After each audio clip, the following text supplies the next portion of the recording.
lift something from the information section. Yeah, it was instructions I received from the clerks, but anyway, we'll do it this way. Public Works, it's the H. We're taking urbanization, rural cross-section roads. Page? That's the last page of the 12 of 12. Okay, 12 of 12, folks. Thank you, Terry. Chair, I had requested a while back for a report on the cost to urbanize rural cross-section roads within their current urban boundary. And there's been, again, I'll bring people back to Chester and Chesley. We had residents actually pulling people out of a culvert, a ditch, a child that almost drowned. So there are safety issues when you're looking at rural cross-sections within a heavy populated area within the urban boundary.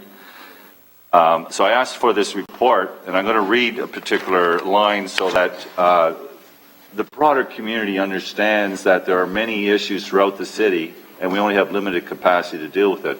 So this really is about getting rid of the culverts, the ditches, urbanizing those roads, and putting sidewalks in neighborhoods where they have schools, churches. Here's the cost. During the last 7 years, this is right from the report, during the last 7 years, not including those roads urbanized through development, approximately 5.3 kilometers of roads with rural cross-section have been reconstructed to urban cross-section. The impact to both the levy and the rate programs were approximately $28.2 million and $20.9 respectively for the total cost of $49.1 million. So that's what's been done. Given the costs identified above, staff projected the cost of urbanization would significantly exceed those estimated in 2009.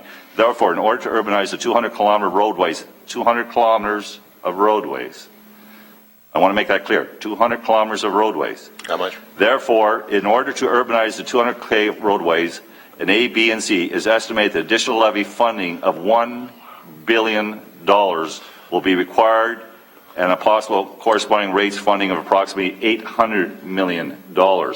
So when people, and I don't blame them, everyone wants, there's the old adage, needs versus wants. So when people are talking about wider sidewalks and road diets and all the costs of implementing those issues, I want to make it clear that there are significant issues outside of the lower city. This report clearly tells you that. Now, some people will believe that the taxpayer is an endless pot of money and all you have to do is, I've had urbanists say, pay for it, do it. But they have no idea of the cost and the implications to the taxpayers of this community.